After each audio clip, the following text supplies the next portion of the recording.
Why do I feel like LinkedIn is the modern day dating site?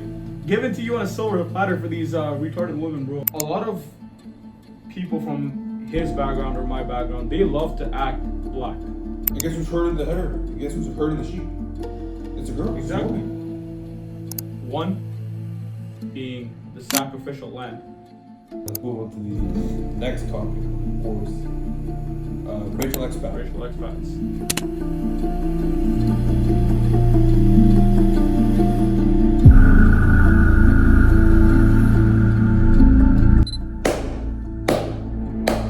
Welcome back, guys, to episode 13 of the Filter Remastered show. My name is Pranny for short. We got up to Zach here in Toronto, Canada. No, Mississauga, Canada. Mississauga, Canada. I like Mississauga. You like your Mississauga, man. Hey, that's good. The reason I'm starting this off here is, if you don't know, it's my last time be recording in Germany. It's been a nice couple of months. I want to come back and be telling some crazy stories, crazy adventures. But, bro, what can I say, man? It's been an amazing couple of months. But, you know, what do you think of the past couple of episodes? I think when I came in around episode. It was like 6? It felt like it was last year. You know what I mean? I felt like it was last year. Yes, it did. It did. Of course. It was last year. Yeah. Of course. When I come back to Canada, we'll be rolling it back. Exactly. Rattlesnake. Hey, listen. Of course. Rattlesnake. When I come to Waterloo, like a day or two, even every week, right? Think about it. Yeah. Think about it. Dude, we can do it in person. Sir, exactly. We can do it in person. Exactly.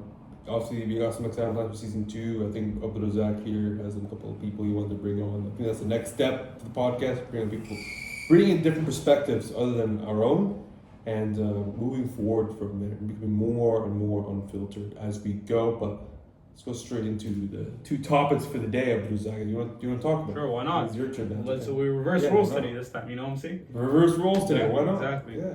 So, after a deep thought, we plan to talk about 2 topics that has been going on in our minds for the last couple of days. That is, one being the sacrificial lamb.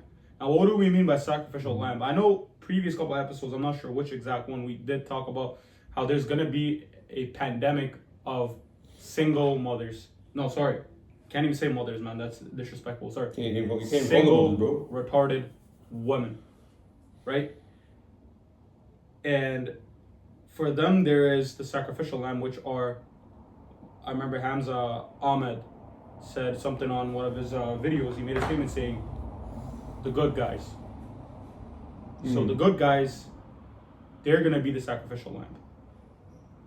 And we'll build up on that while we talk more into the episode. Now, the second topic is, hold up, I forgot, sorry. It was under the thobe, or more specifically, racial expats. I know it's a very broad term. Why we're calling it the racial expats or under the thobe? Because growing up in Canada, obviously we're all coming from a diverse background, right? We've seen some people from our own community try to assimilate in communities and such parts of that community where you shouldn't even look that way, right? And I'm a Muslim revert myself, and even I made that mistake when I first reverted Islam. I thought, okay, I have to be an Arab or practice Arabism, what they call in social media nowadays, or something like that, right? This is just what I've been hearing a lot. But yeah. So these are the 2 topics for today, and I'm going to give it right back to Pranny, and I'll let him carry on with the first topic. That is the first sacrificial topic, lamb. Of course. Hey, is it lamb kebabs or donairs? Tell me that. Dude, bro, both. Both. I don't know what these guys are going to be. Kebabs. Bro, give me any, bro. I don't care. If boss man gives it to me, I'll eat it, man. What if the boss man is giving it to one of the women who are part of the pandemic? Listen, Listen, man, that's a true thing, is right. So if you guys don't know, obviously I'm from Waterloo. That's why I'm here in Germany, and the reason I thought about sacrificial land, what we thought about sacrificial land, is because of people we're surrounded with. I know the Rosagas are surrounded with a lot of these type of people. Especially. Now, okay, before you continue, yeah. we never chose to be around these people. If that's the idea, No. they might get. Exactly. You know what I mean? We never chose that. Guys, by the way, we're in the same mojo. This guy's on the other side of the screen. Same mojo. Exactly. Yes, sir. But yeah, well, when you go to when you go to top universities, when you go to places of importance, you actually significantly find people who are what Hamza would love to mention. They're very soft, they're good boys.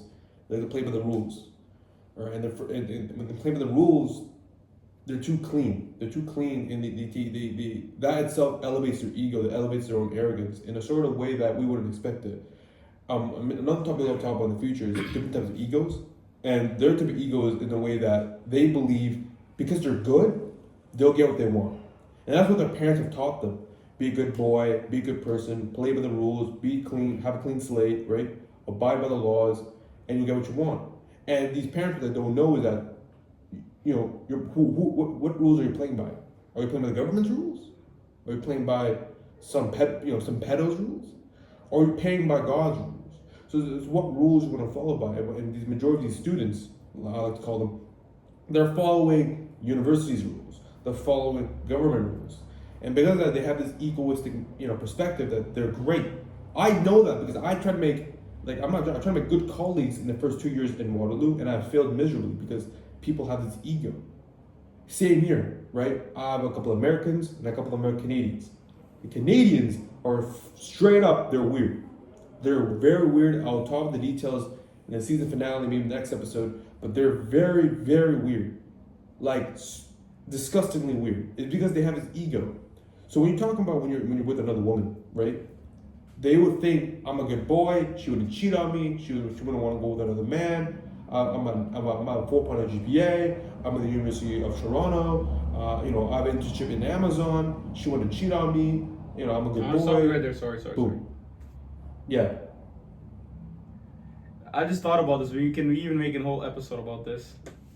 What I feel like LinkedIn is the modern day dating site, because that's where the sacrificial lambs are. They're just like, okay, I'm a 4.0, this guy, that guy, I got this certification, that certification, I make this much, that much, I've done this. It's like given to you on a silver platter for these retarded women, bro. I'm not gonna lie. Bro, dude, just look at their profile picture. Oh my. To be fair, my LinkedIn profile picture is retarded, which I might have to change in the future. I didn't even use LinkedIn, bro. Profile picture. I don't even believe in that shit. Say again? I don't even believe in that shit. I don't even use LinkedIn. You have that exactly. I think you have more of a. I think I have perception of it, which I'd love to know. But I think the reason you don't like LinkedIn, if I'm correct, is because you don't want to be around these people. You don't want to be around these people, connecting you, messaging you, or being that platform at all. Exactly. If I'm correct. Whereas for me, I'm kind of forced to be in this situation because all of my colleagues, they all use LinkedIn. All of my professors, all the people I need to communicate with, they're all on LinkedIn. So I think. But you know what I'll tell you on that? Sorry. Yeah. You should have the ability to tell them, go fuck yourself. Because look, I think yeah. I'm in an environment too in my business where we have to use LinkedIn. Every guy uses LinkedIn. Yeah. So you know what I mean? I'm like the only black sheep there. It was like, oh no, LinkedIn is bullshit. Black sheep. I think sometimes when you're playing a game, I'm playing a game of university. Whether I like it or not, I'm playing the game. Exactly. So I think for me, I'm using LinkedIn because it's one of the better ways to. I'll be honest with you, it's one of the better ways to gain internships. 100%. In terms of networking, getting friends, getting colleagues, fuck no. Right? We're building a company in Vanguard Visuals. I wouldn't get our potential employees from LinkedIn, personally, right? Because we know what that community is involved with. But other than that, I think when you're playing the game of, academia, academics, whatever the bullshit you want to call it, LinkedIn is an advantage because you can get, co-ops like this I'm in right now. But I get your point. But I think going back to the topic of sacrificial lamb, I think we know a lot of people from, for example, high school. They would see a girl, right? They'll talk to her a couple times. They get excited because when you're a young boy talking to a girl, you get excited. You have these delusions. And then in hindsight, I know there's a lot of red flags. Hollywood movies are Hollywood movies. Those things are not real black movies. No, they're not real, bro. Put these guys into reality, they'll break. But you see this girl, they talk, they like them, and they think, oh, this girl likes me. And then one of her, let's say, like for example, in this hypothetical situation, her boys comes in and say, hey, bro, don't do that shit. She's trying to use you. Why is she saying this specific time she's available? Why is she saying she can't see you right now? Why is she not talking to you on a somewhat consistent basis? Why is she not making, her own way to see you? Nah, bro, she's a good girl. I know her. She's a great girl. It's because of the reflection of their own ego. Because they think they're a good guy. There's no possible way she wouldn't want that. So so when they meet by sacrificial lamb, these girls will find these type of guys, spend time with them. They will spend money on them. They spend their time with them. They'll make them feel so valued. They just go to some Chad, some top G on the side, get banged by him, and the guy, cucks it there and just watch. That's sacrificial lamb. They're there for the resources and nothing else. So that's what we mean by sacrificial lamb. They're being slaughtered by the girl so she can make amends and go, get banged by fucking a Chad or something. And the Chad wins, the girl wins. In her eyes, she thinks she wins, and the guy just sits there and thinks he still wins as well. So we live in this world where sacrificial lamb is being more and more, quite often, quite common. And worst part is being, encouraged. It's being encouraged by other colleagues. Yeah, bro, don't worry about it, man. She's not cheating on you. 100%, I agree with you. Forget colleagues, man. Even when I was younger, a lot of my uncles were like, yeah, man, look at that girl. You should go for a while. I swear, it annoys me till today whenever some relative who I have no concern of asks me, why are you single, man? Why don't you have a girlfriend? Why don't you do X, Y, Z? Right? I don't have time for this shit. And I'm not speaking of some like top G or something. No, I just genuinely mean it. No. I just don't value these things. But a lot of people exactly. It mostly comes down from, how Tate talks about you're the sum of 5 people you hang out with, right? Now, think about it. If we have a sacrificial lamb, his surroundings are sacrificial lambs, right? Yeah. It's a whole herd, a sacrificial lamb. It's a whole herd, exactly. And guess who's herding the herd? Guess who's herding the sheep? It's a girl. Exactly. It's a people think a woman having their man on When was the last time you heard a woman as a shepherd? Never, right? No. Well, some on the modern world, it seems like it is. And bro, if you mention this to them, they'll crash out. Both the girl and the guy. Hey, listen, I have an advice here. I have an advice. Bro, yeah. Advice. Yeah. It doesn't have to be man or a woman. A lot of things we say, right? And I've encountered these situations before. If you are a follower of one of us, right? Yeah. And you listen to what we say and stand by it, I bet a lot of majority of people who watch the show, they have similar mindset, right? Now, notice how every single time you're stating your opinion, right? The person or the situation or something, whatever you're describing, if it offends the next person over there, whether it's a guy or a girl, I guarantee you are perfectly describing them. Why would they get pissed? Because otherwise they would just think you're some retard saying random shit. Dude, exactly. Yeah, I know a perfect story for this. If you want to look that story up, go back to episode 6, I believe, of Filter Remastered.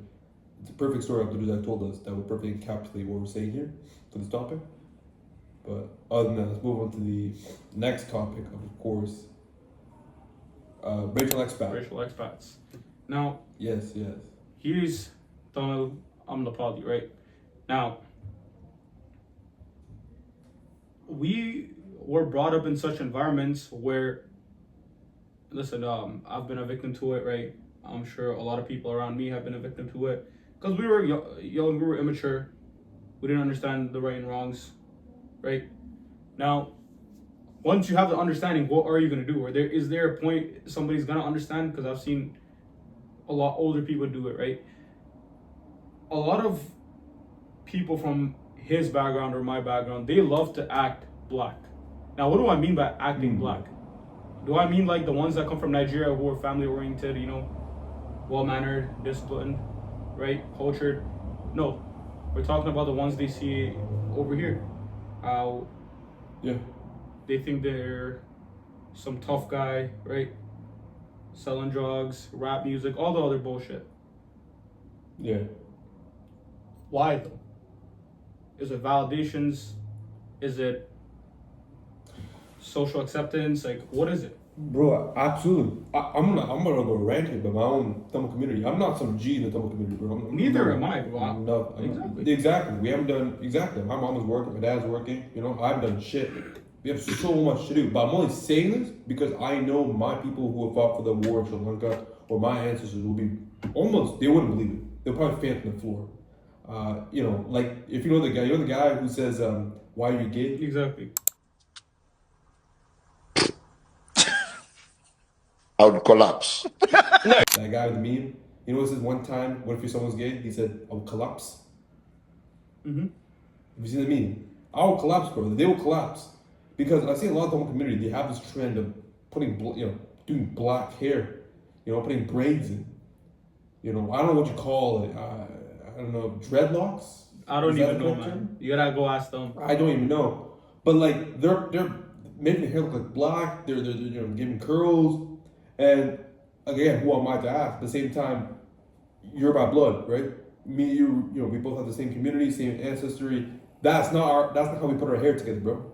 That's nothing. So why are you doing it? And majority of the times, it comes down to trend. It comes down to environments, and it comes down to more specifically your friends. It always comes down to your friends. 100%. And I'll always stand by this, bro. People say it's the environment. I disagree. It's not the environment. If you have strong friends, you don't collapse to the environment. Exactly. The environment collapses to you. That's what I like to say. You know what I mean? I agree, 100%. Right. I remember a quick story from my time in Germany here. There's a couple of American guys. They don't know how to. They don't really fight for the bill. They don't really, do this shit that we do, right? As brothers. I taught them in my culture and in my friends' culture. Not even our culture. What we do as men is that we try to fight for the bill. At the end of the term, right? At the end of the time here, we were fighting each other's bill. So it has nothing to do with environment. It just comes down to the friends you have with you. So when you have friends trying to be black, trying to be Arab, because they think it's cool, right? Because they see social media, and that's how it starts. Social media. They see shit online, see other people doing it, they want to do it, and then I understand it's a chain reaction. I understand there's something called Yeah. trend, but who's setting these trends? Who are the ones that saying, okay, even when I was going into high school, I saw a lot of people curling up their hair, all there's a specific way to dress, specific way to speak, right? Who's doing this? Who's setting who are the ones doing this? Bro, exactly. And I've seen these, I think the community is probably known for this a lot. Krodi, what's up, Krodi? Like that kind of like Toronto slang language. Like I'm like, bro, I was about to say the word again. I gotta be careful. We're family friendly here. But it's like, why are you doing this? Like, I think forget the Tamil community. Think about all the parents. Because the majority of the parents here are immigrants. You're an immigrant, I'm an immigrant, right? Majority of the viewers here are probably immigrants to the country we live in. You can't look at your parents' eyes and think, is what I'm doing correct? Forget your behavior. Just like, you're disrespecting your culture. And I feel like that's what people are doing. Even the Arabs, we do have some opinion of Arabs. I feel like, to be fair, the past 100 years have been pretty much bullshitting on the Muslim community, if you would agree. The whole Arab culture thing. Fair point. But let's say talking about the Turkish community, the Ottoman Empire was, well, if not, would you say one of the top empires? One of the greatest empires to ever exist. One of the greatest empires. Why did they fall? Right? Because a bunch of Arabs thought, okay, we don't want to be under the Turks. We don't want the Turks to be the caliphate. No, I would say the Arabs looked at the French, looked at the British, said, I want to have a country of my own. I want to do things of my own. And they're the start. They're the start of racial expat. They're the first racial expats themselves. They try to be like the British. They try to be like the French. Try to be like the Americans. Try to do their own thing. Well, let's do our own thing. And look what happened now. Exactly. If you think about it. Like, remember when I started mentioning beforehand, when I first reverted to Islam, I thought you have to wear thobes. Not necessarily, I knew you didn't have to, but I seen what everyone else do. Now whenever I go to the masjid, I dress up like, I don't know, quarter zip, dress pants, right? He's a good guy. Something well decent. Exactly. So that's well matter to you what you want. Exactly. That's what you value. Exactly. What your values are. I really doubt people look at a thobe and say, I value that. If it's part of their culture, that's a different story. Oh, of course, if you're outside the culture, but let's say you're fucking Pakistani. I doubt you're gonna look at a thobe and be like, that's me. Well, you know what I some mean? people do that. Rather than which is unfortunate. Some people do. I'm not saying you shouldn't wear it, but is that your whole personality? I'm not saying we're not shitting on thobes. Exactly. Listen, if you want to try out thobes because you want to try different people's culture, right? Be respectful and shit. Okay, that's understandable. But changing your hair, changing the way you speak, changing your view on your own culture, right? Some cultures are satanic. I kind of disagree on that because I told it's well known. I've already addressed it a lot. Nepali culture is like not humane. Like I was about to say right now. Nepali as a whole, listen, I'll despise them till the day I die. Yeah, 100%. I was about to say right now. Some cultures are satanic, are very they're best to move on from. Right? Look at the Jews. Look at the Aztecs. You said Nepalis, right? Indians specifically. We've seen some. They're probably the worst I've seen. You have some of these Hindu Indians. Holy shit! I don't know. Don't get me started, bro. But overall, it just comes down to the consensus of what you value, right? And all starts from God. If you read the Quran or if you read a religious text, you're gonna read that like, why am I making my head dreadlock? And, it's funny, in the Quran it states, right? Yeah. We were created into different tribes, different communities, right? Exactly. Yeah. So we can meet each other, understand each other, learn things about each other. It's always good to adapt certain things, like where did coffee come from, where did algebra come from, where did medical schools from. You know what I mean? The first university they were created in like the Islamic world, right? So don't forget doner kebab, bro. Exactly. So exactly. But that's that. That's the whole thing, bro. Yeah. But changing your whole personality and centering it to a degree where, like, I'm speaking on my own experience, centering it to like being an Arab is what makes me a better Muslim. Then no, because I've seen Bosnian mosques. When I went to that Bosnian mosque, that imam was just wearing regular clothes, or regular clothes, right? Yeah. So he didn't have to change up to be okay. I'm an imam. I have to wear this, that. No, it's like I said in the beginning of the episode. I said you're from Toronto, but you said you're from Mississauga, right? Everyone says I'm from Toronto. I'm from Toronto. Well, you're really not. Right? You're from Mississauga. You're from Brampton. You're from. It starts from there. You know what I mean? Like, why do you want to be part of Toronto? You want to be part of this whole, don't get me wrong. Mississauga is a shithole. So is Toronto's a shithole. It's a shithole we call home. Yeah, it's exactly. And that's what makes it special, And and the solution for this whole issue, I always say to people is, what's your home? Like, what do you call home? Not what the trend calls home. Not what you show on Instagram is this is my home. I'm talking about what do you call home? What is home to you? What do you call home? What would you share your family with? You know what I mean? Your values. That's your home. That's what you should be replicating. That's what your values, what you dress, that's what you should be stemming from. But I think we can go on a continuous rant on this, but I think that's enough for today. Yeah, exactly. For episode 13. The last one in this crib. See, I just did it right now, but we're on to slang language right there. But hey, crib is crib. You can call us right now. Last one in Germany. I think there won't be an episode for a couple of weeks, you could say. 2 weeks, maybe, until you might see him and me and Abdulrazak together live reporting from Canada, Mississauga. I think that's going to be quite exciting. Exactly. Maybe get a surprise guest in there if you remember from Total Filter days. You never know. 2 surprise guests, that's my target. 2 surprise guests, even I'm kind of shocked. The second one is kind of trying to think right now, but I'm very excited for that one, bro. But that's about it, guys, for kind of like time here. And can only go back to like Waterloo doing the old Mojo, like me and Waterloo. Obviously, you can come back Waterloo sometimes. I feel like that's where we should do a lot of the recording, so we can actually save some storage on the fucking CapCut and laptop and shit. Bro, I deleted CapCut on my phone. You know that, right? Because you deleted CapCut on your phone? 32 gigabytes. 32 gig. See, guys, see how much we've been working our ass off for you guys. The amount of suffering and pain, bro. Storage. I just got a storage issue right now from my laptop saying I'm maxed out on storage. I gotta empty the trash out there. But no, listen. Yes, this is part of the pain that we all love. Yeah, got in there, bro. Yeah, anything you want to say, bro? Anything you want to say about Germany? rice and bananas? Are we forgetting something? Bro, I said, yeah, bro, rice and bananas, bro. Your favorite dish? Uh, Play the music, bro. exactly. Cameraman, we miss you. We're gonna come see you and Cameraman, your we kids. miss you. Exactly, bro. Exactly, man. Exactly. It's gonna be a good Shout out time. Mogadishu. Go back to rap. Mogadishu. We talked a lot about culture. We love Mogadishu culture, bro. Listen, I would love to be a pirate someday. pirate, bro. Pirate right there, bro. Maybe teach us Arabs and hold lessons, bro. Exactly. But anyways, guys, it's episode 13. Strength and honor. See you.